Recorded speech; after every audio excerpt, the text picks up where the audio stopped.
तेजस्वी यादव का इन दिनों का जो हाव भाव है वही बता रहा है कि तेजस्वी यादव विधानसभा चुनाव 2025 में बड़ा परिवर्तन लाने वाले हैं। क्योंकि जिस तरीके से वो कभी राम, कभी कृष्ण और कभी हर हर महादेव बोल के अपनी बातों को रख रहे हैं, उससे तो ये क्लियर हो गया कि जो इल्जाम उनके ऊपर लगाया जा रहा था कि वो भगवान विरोधी हैं, हिंदू विरोधी हैं, ऐसा नहीं है। वो भगवान में विश्वास कर रहे हैं। इसके अलावा अगर बात किया जाए तो वो मुसलमानों की समस्या की भी बात कर रहे हैं और मंदिर मस्जिद को जब एक साथ लेके चल रहे हैं तो यह प्रतीत हो रहा है कि लालू प्रसाद यादव का जो एक एजेंडा था उससे बाहर हट के, उससे ऊपर उठ के ये चुनाव प्रचार प्रसार कर रहे हैं। और इसी वजह से ऐसा प्रतीत हो रहा है कि आने वाला वक्त तेजस्वी यादव का है और 2025 में जो जिस तरीके से ये गेम बदलेंगे उस तरीके से अभी तक किसी ने बदला नहीं होगा।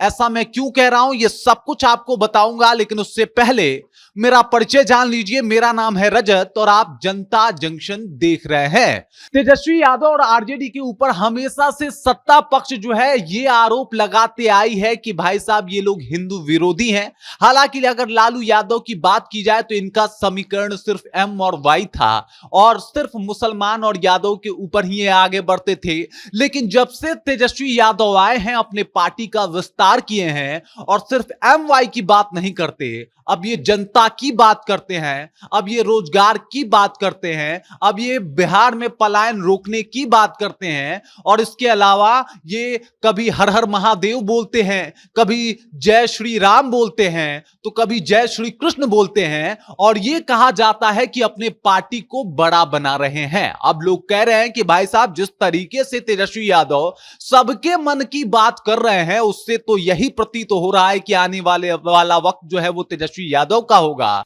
और 2025 के विधानसभा चुनाव में तेजस्वी यादव अकेले अपने दम पे पूरा गेम बदल देंगे। और जिस तरीके से लोगों के मन की बात ये कर रहे हैं उससे तो यही प्रतीत हो रहा है कि अगला मुख्यमंत्री अगर कोई होगा तो वो तेजस्वी यादव हैं। अब ऐसा मैं क्यों कह रहा हूं तो सबसे पहले इनके इस पोस्ट को आप समझ लीजिए। इस पोस्ट में एक लिख रहे हैं कि जैसे श्री कृष्ण जी ने अपनी उंगली पर गोवर्धन पर्वत को उठा गोकुल वासियों की रक्षा कर भगवान इंद्र का घमंड तोड़ा था, वैसे ही अब की बार बिहार की न्याय प्रिय जनता रिकॉर्ड तोड़ महंगाई, भ्रष्टाचार, अपराध, गरीबी, बेरोजगारी और पलायन बढ़ाने वाली 20 वर्षों की नीतीश भाजपा सरकार के अहंकार को चूर चूर करेगी। अब देख लीजिए इस तरीके का जब ये भाषण दे रहे थे टिकारी विधानसभा क्षेत्र में तब एकदम से लोग खुश हो गए थे। वहां पे लाखों की संख्या में युवा और इसके अलावा महिलाएं खड़ी थी और सब लोग दोनों हाथ ऊपर करके तेजस्वी यादव के लिए तालियां बजा रहे थे। वजह भी है क्योंकि तेजस्वी यादव अपने लीक से हट के,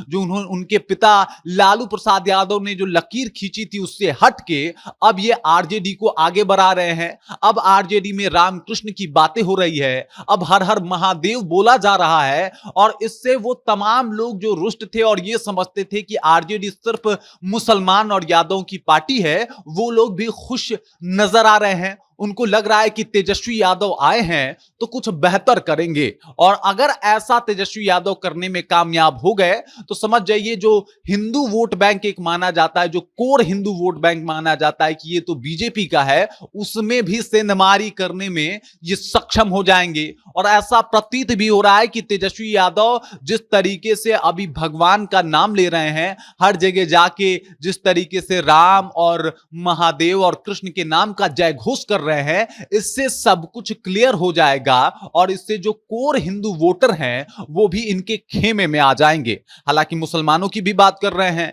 इससे पीछे अगर इनके एक पोस्ट को आप जाके देखिएगा तो उसमें ये मुसलमानों की बात करते हुए आपको दिखाई देंगे, मस्जिद की बात करते हुए दिखाई देंगे, आरएसएस किस तरीके से मस्जिद के ऊपर झंडा लगा रहा है इस बात का जिक्र करते हुए दिखाई देंगे। तो मतलब समझ जाइए कि तेजस्वी यादव वो काम करने वाले हैं जो लालू प्रसाद यादव ने आज तक नहीं किया। तेजस्वी यादव उस तरीके से अपने पार्टी को ले जाने वाले हैं जिस तरीके से अभी तक आरजेडी को कोई आगे नहीं बढ़ाया है, और यही तेजस्वी यादव की उपलब्धि है जिसके सभी लोग कायल होते जा रहे हैं। अब समझ जाइए कि जिस तरीके से युवा इनके इस बात के ऊपर ताली बजा रहे थे कि भाई घमंड तोड़ेंगे, जैसे इंद्र भगवान का घमंड श्री कृष्ण ने तोड़ा था, तो आप समझ जाइए कि ये जो उदाहरण है, जिस तरीके से अपनी बातों की प्रस्तुति कर रहे हैं, वो उनको लंबे रेस का घोड़ा बनाता हुआ दिखाई दे रहा है। और आने वाला वक्त जो है वो तेजस्वी यादव का है, ये बिल्कुल एकदम आप लिख के ले लीजिए, क्योंकि जिस तरीके का तेजस्वी यादव का भाषण है, बातचीत है,